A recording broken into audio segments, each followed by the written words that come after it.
Welcome to the Hopkins Center. Take a moment to silence your cell phone and please, no texting. Remember that the use of laptops, cameras, and recording devices is prohibited. Also, please locate the nearest fire exit. Thank you.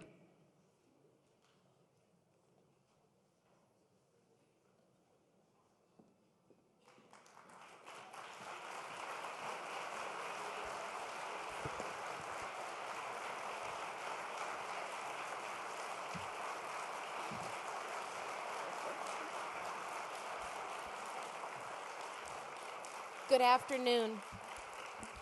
Thank you. Good afternoon, everybody. Thank you so much for joining us for this very special welcome celebration.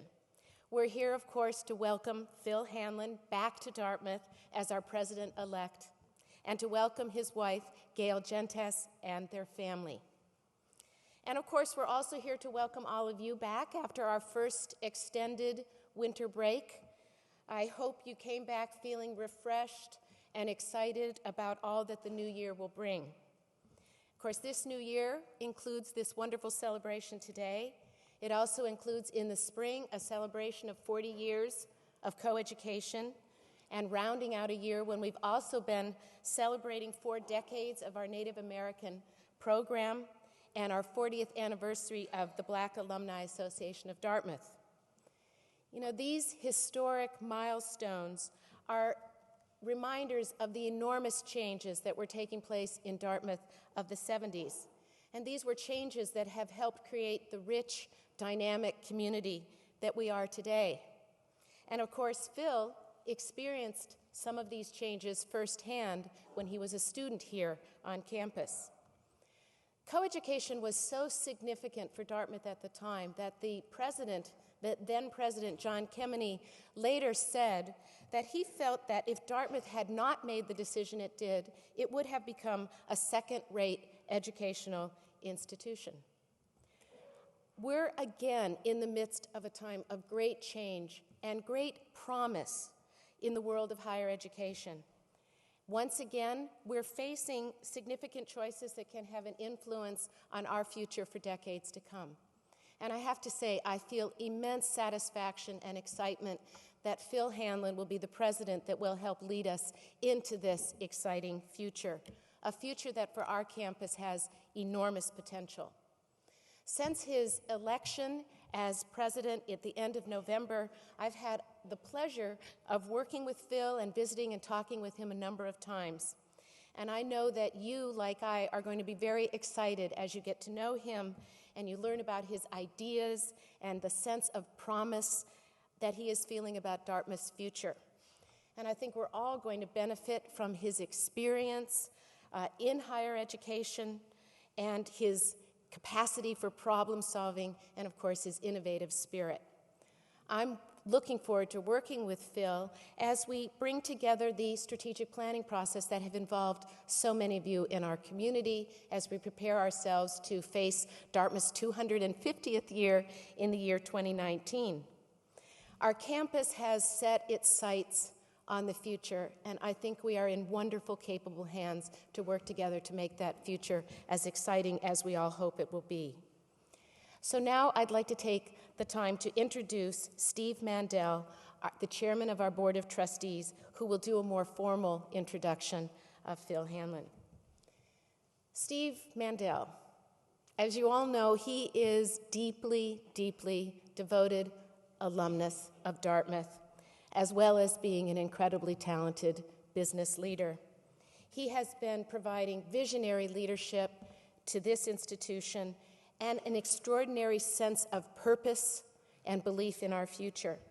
He served on the Board of Trustees for more than 5 years. He's worked now with 3 presidents, and we all have valued his counsel and his guidance for many years. He has a depth of knowledge and a passion for this place that is really unmatched. And he's been a very generous sounding board and a guide for me in this interim year. I've been so grateful for the relationship I've been able to develop with him, and I know that he is going to have a wonderful relationship with Phil in the coming years.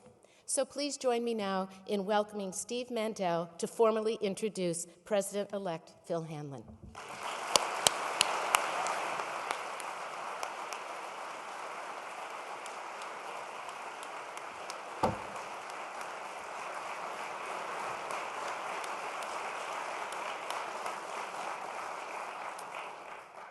Thanks, Carol.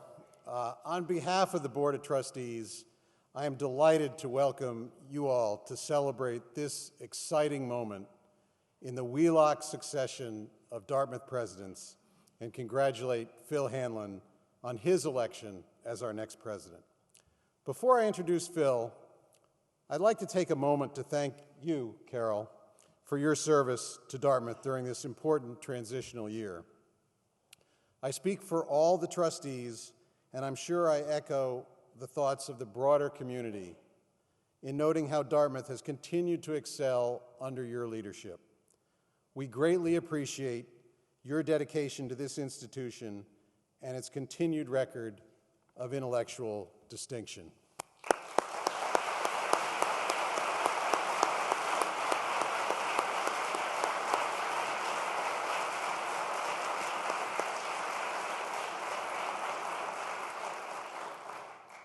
I also want to express my gratitude to Bill Hellman and Diana Taylor, the chair and vice chair of our Presidential Search Committee, and our entire committee of trustees, faculty, alumni, and a student. They and their fellow members of the committee took on an immense responsibility and worked tirelessly to shepherd the process to a very successful conclusion. One of the great aspects of a presidential search, and we hope we don't do it that often,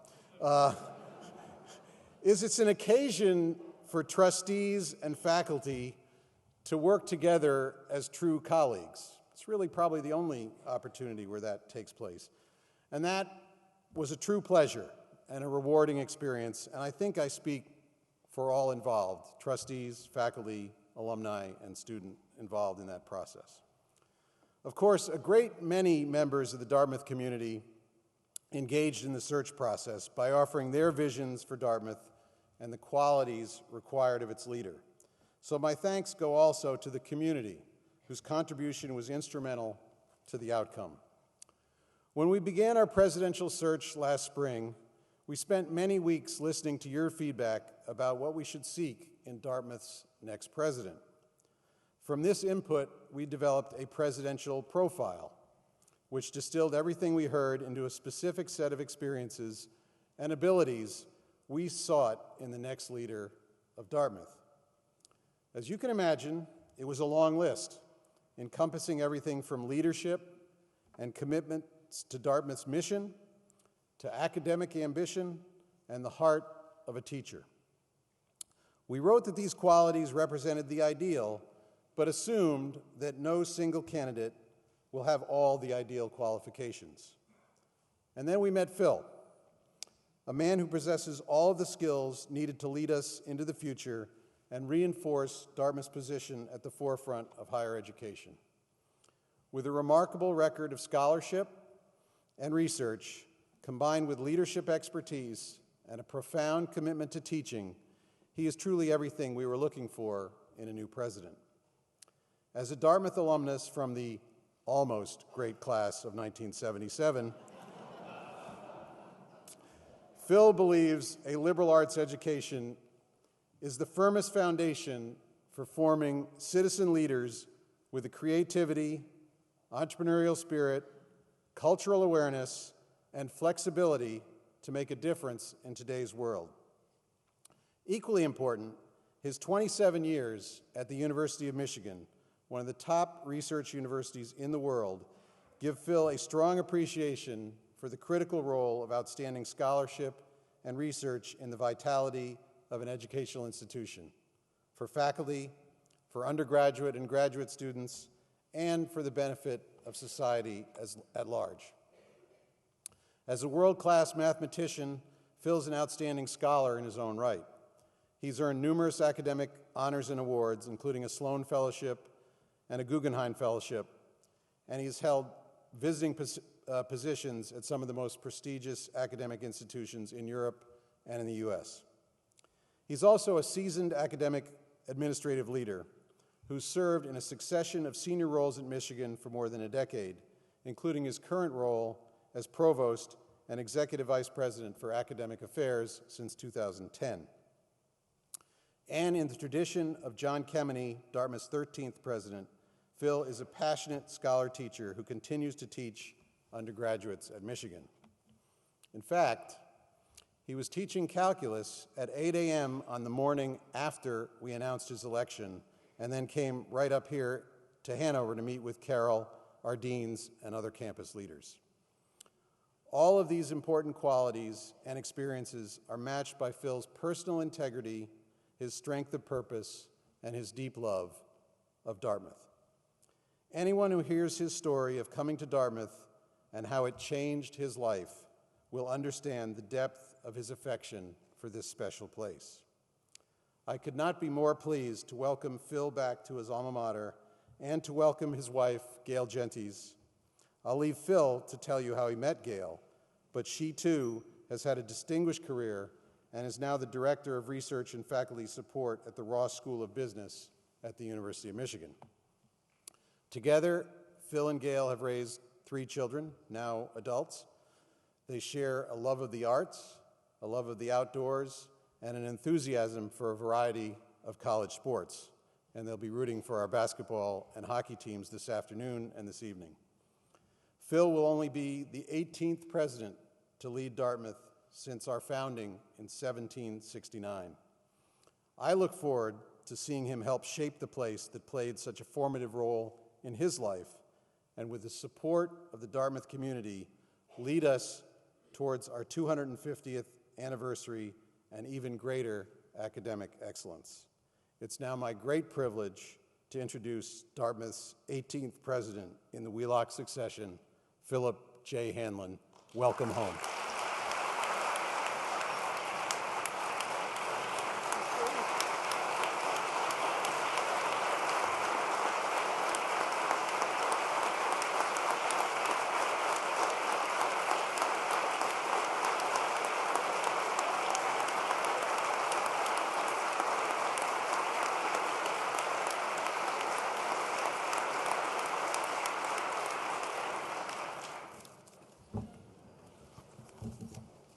Wow. Well, thank you, Steve and Carol, for that gracious introduction. I think that overwhelmed and humbled are the right words to describe how Gail and I have felt at the warm welcome and support we've received at every step of this process. And the turnout today is no exception. It feels great to be coming home to Dartmouth. And to lead Dartmouth at this time in its history is really special as we approach the 250th anniversary of the college and at a time of historic change in higher education. But more about that in a moment. First, I want to thank some people. Most importantly, I want to thank my family, my 3 wonderful children, Michael, Maureen, and Patrick, and especially my wife, Gail. Gail has been a source of extraordinary support for many years, and I know that she shares my excitement about her move to Hanover. What you may not know is the pivotal role that Dartmouth played in getting Gail and I together. In fact, we were introduced to each other by Gail's brother, Bill, and Bill I knew here at Dartmouth as a classmate in the amazing class of 1977. Yeah. I'm delighted that Gail and Bill and Gail's 2 sisters, Suzanne and Cindy, were able to be with me here today. And do you all want to stand and wave? Yeah.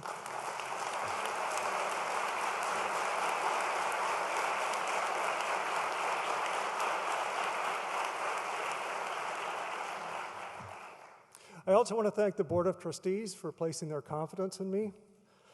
As you might suspect, when provosts get together, we spend most of our time swapping stories about our boards. And, based on those stories and my interactions with the Dartmouth trustees, I can tell you something that you probably already knew. Dartmouth has a terrific Board of Trustees. To a person, they are smart, they are experienced, and they're totally dedicated to the college. And so I so look forward to working with them in the years to come. I also want to recognize the members of the search committee, which was so ably led by Bill Hellman and Diana Taylor. The search committee ran a terrific search, a great search. Their love for this place is infectious. I don't know how any candidate could have met with the search committee and not come away dying to be the president of Dartmouth College. And like Steve, I hope we don't run too many searches.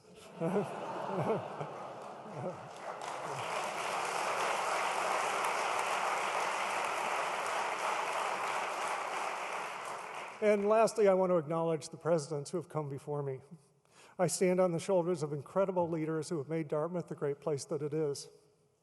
Leaders like Jim Wright, a wise and steady hand, who I know will offer me his experience and counsel, just as he enriches the academic life at Dartmouth as the Wheelock Professor of History.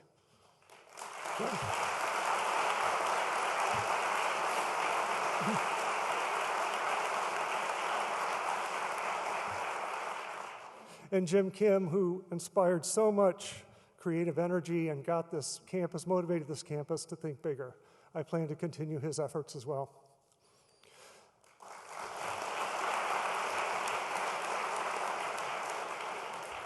This is a moment of great opportunity for Dartmouth, but we of course must be thoughtful in setting priorities for the investments of our time, energy, and resources.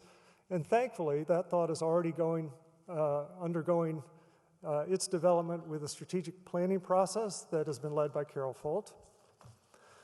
And Carol also, of course, deserves our praise and thanks, as Steve just mentioned, for her continuing expert service as interim president. So please join me in thanking Carol.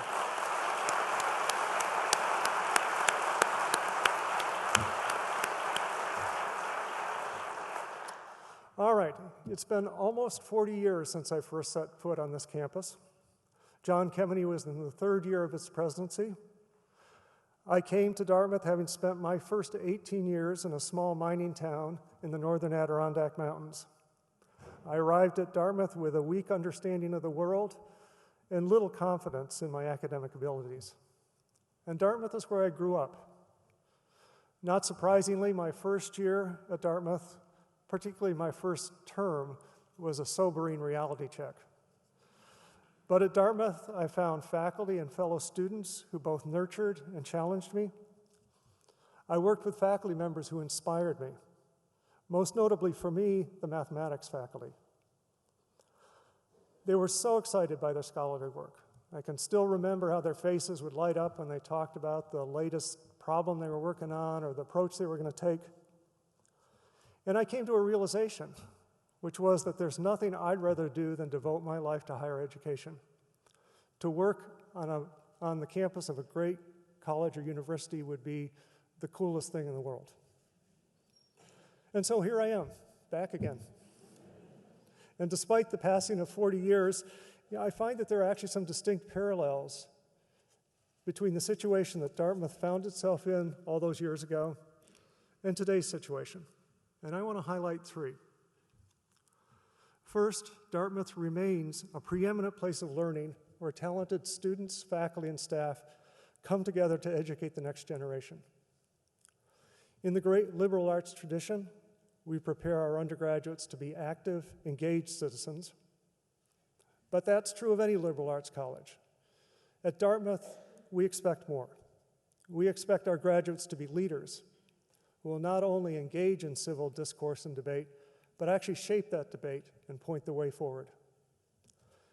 John Kemeny made the same observation in his inaugural address when he said, and I quote, "Dartmouth should train leaders who will enlarge human knowledge, leaders who will work in high office, leaders who will guide great corporations to new services to society, leaders who will work to wipe out poverty and disease, and I hope leaders who will lead their people out of the ghettos," end quote. Our alumni today far exceed that expectation, filling all the leadership roles that John Kemeny just described, and many, many others. Whether it's through our top-ranked undergraduate program or our outstanding graduate and professional programs, preparing our students to be leaders is, in my mind, the most important work we do at Dartmouth. And I'm eager to be part of that work. So like John Kemeny, I plan to teach undergraduate math classes during my time as president. That is, if the math department will have me.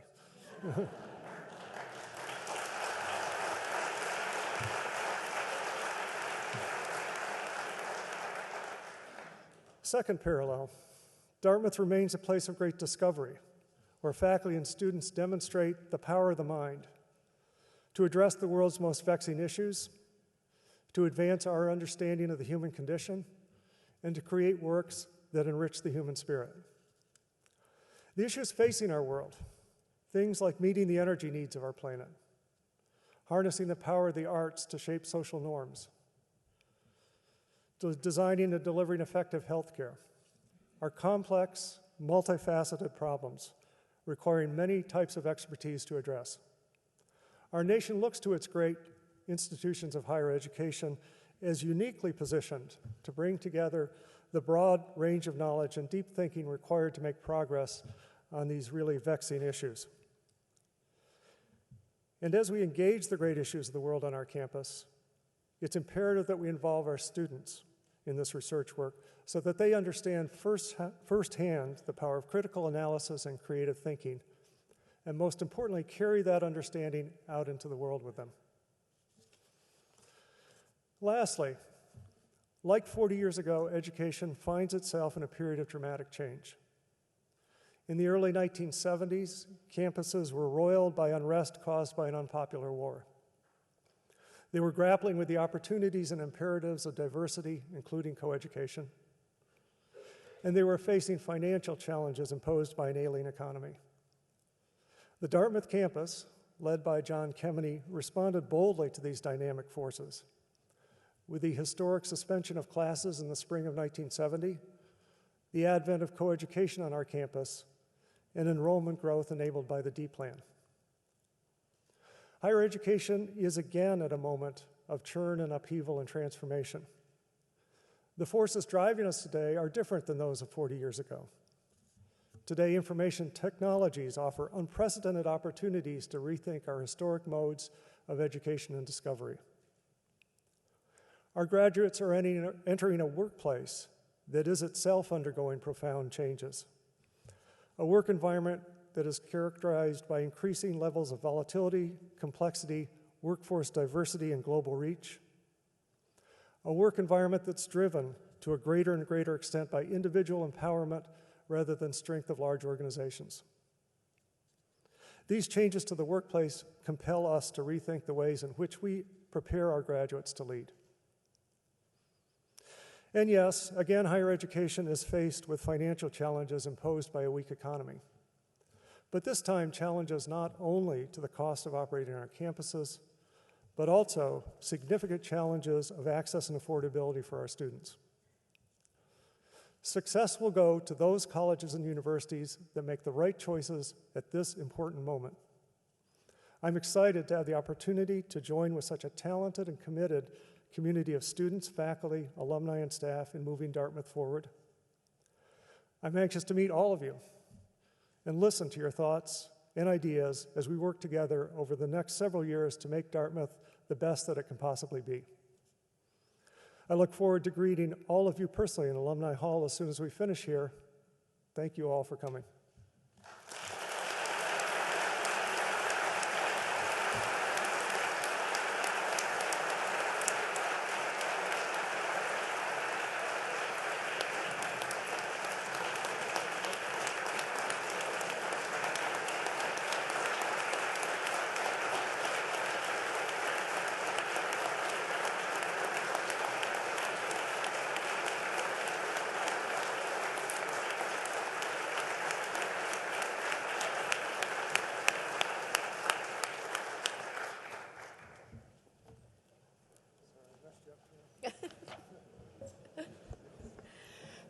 Thank you, Phil, for that very wonderful and inspiring speech. I'm so excited to welcome you again back home. And Gail, we're looking forward so much to having you be part of our community.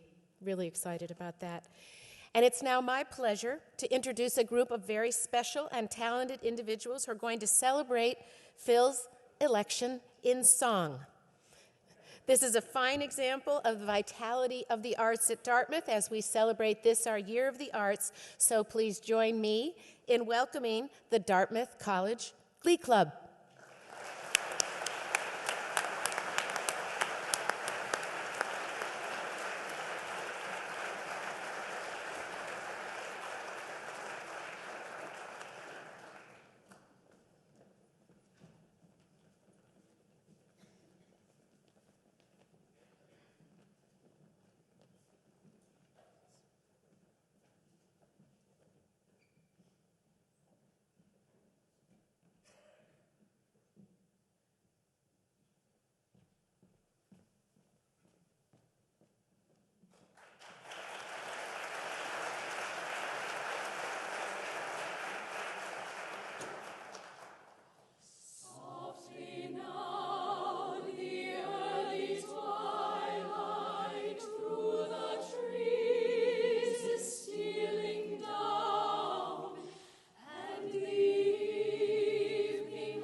Dear old Dartmouth, give a roast for the College of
Thank you, Steve. Thank you, Phil. Thank you very much to our Glee Club songsters, and thank you to everyone for being here today, this afternoon, to celebrate Phil's election as Dartmouth's 18th president. So now I'd like to invite you all to greet Phil and to greet Gail at a welcome reception in Alumni Hall, which will begin at 3:45. So we look forward to seeing you all there. Thank you.